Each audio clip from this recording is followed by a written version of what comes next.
Assalamualaikum puan dan tuan. Anda berjumpa kembali dengan saya Profesor Suteki di channel yang radikal, ramah, terdidik, dan berakal. Puan dan tuan dijamin tidak akan merugi mengikuti channel ini, maka jangan lupa untuk subscribe, like, comment, and share. Jadi yang kedua ini ada sociological jurisprudence, saya kira tidak perlu saya sampaikan. Intinya begini, sociological jurisprudence ini kan aliran yang dianut oleh hakim sebenarnya. Ya, jadi hakim itu ketika memutus perkara jangan pakai peraturan saja.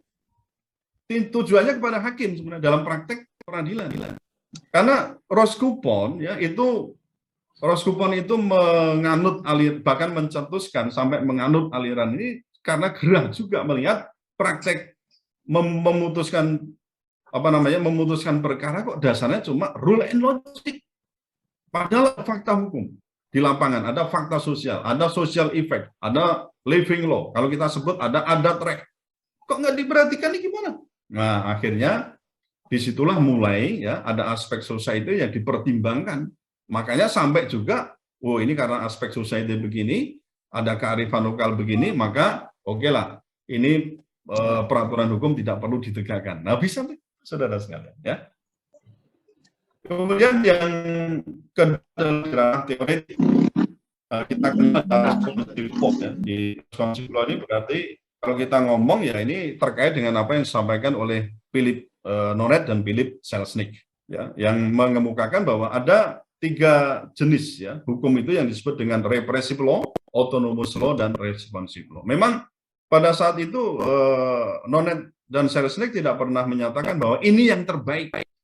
Jadi kalau tipe hukum yang macam mana tergantung dari sistem pemerintahan yang berjalan.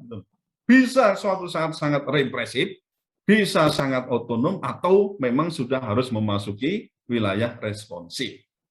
Tidak ada penyebutan bahwa ini yang terbaik. Memang kalau kita lihat secara ideal, ya yang terbaik ya hukum itu mesti responsif. Artinya apa? Ia tidak akan jauh dari apa yang sebenarnya terjadi di dalam masyarakat. Artinya hukum itu memang betul-betul merakyat, membumi.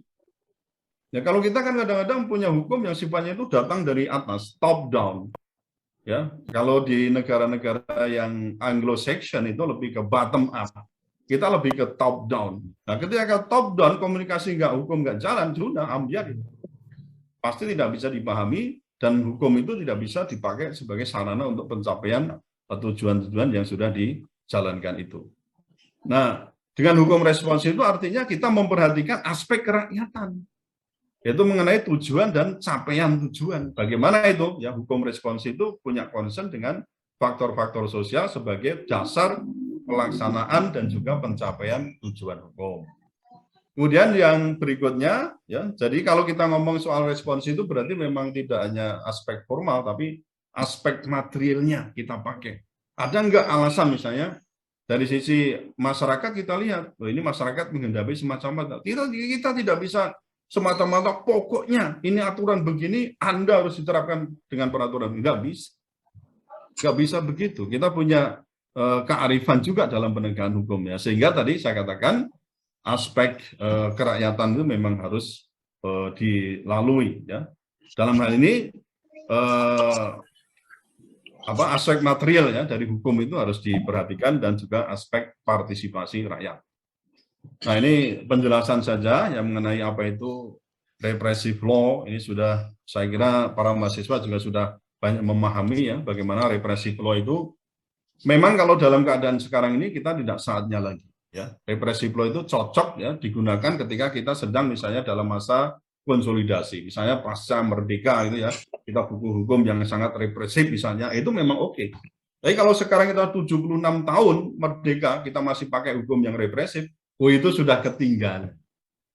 Baru kemarin itu Mas Leon Alfian ya Alvin, Ketua BEM UI itu kan menggugat Menteri Pendidikan dan Kebudayaan dan Ristek kan. Kenapa? Karena ada banyak fakta bagaimana mahasiswa itu dikerangkeng, dibungkam kebebasan akademiknya. Kok Mendikbud diam saja gitu loh. Nah dia itu protes.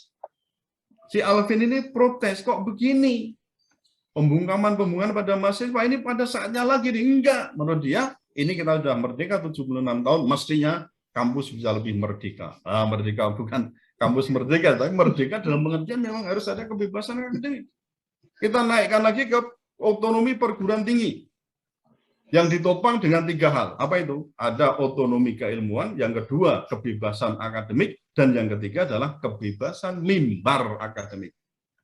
Ada nggak ini di Undana, di Universitas Nusa Cendana ini? Bang Markus yang nanti akan jawab itu. Ada nggak itu? Nah, kalau di universitas negeri ya, universitas plat merah itu memang sekarang itu sulit sekali ya, hukumnya tidak represif itu sulit. Kenapa begitu ya? Karena rektornya aja ditentukan oleh menteri ya. Maksud saya lebih banyak ditentukan oleh menteri. Kalau misalnya di PTNBH, ini kita di Undana ini BLU atau PTNBH Bang Markus? BLU, Prof. Nah, BLU ya. BLU pun itu kan rektor dipilih melalui senat universitas. Tapi di situ ada suara menteri berapa? 35%. 35%.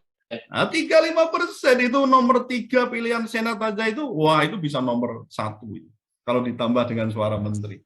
Tapi nanti kalau mau nyalon lagi periode 2, kira-kira gimana? Tetap akan berbaik-baik dengan menteri. Itu fakta loh ya. Ini fakta yang terjadi. Jadi kita ini sebenarnya perguruan tinggi sudah terkooptasi ya, oleh kekuasaan atau rezim ini sudah betul-betul ini kita sudah dikendalikan. Jadi ngomong otonomi perguruan tinggi itu omong kosong, itu nggak bisa, tidak bisa. Maka untuk searching the truth and nothing but truth itu sulit. Bahkan cenderung perguruan tinggi kita ini dipakai untuk alat melakukan pembenaran terhadap tindakan-tindakan pemerintah itu bisa terjadi demikian. Ya kita otonom sulit juga, apalagi kok sampai di yang tadi responsif. Tapi mestinya ya ini yang kita kembangkan karena kita memang sudah di era yang sifatnya itu hanya konsolidasi, tapi kita sudah di era bagaimana substantive justice itu kemudian harus diutamakan. Keadilan substantif, bukan hanya di persoalan formal atau substantif formal justice. Di formal justice atau procedural justice, tapi lebih tepat pada substantive justice. Nah, kalau sudah substantive justice, itu proses penegakan hukum itu tidak lagi bersifat namanya procedure oriented, tapi lebih ke mission oriented. Nah, lebih kepada misi, berorientasi pada misi, bukan pada prosedur. Nah, gitu ya. Jadi ini ada perbedaan yang sangat tajam di situ.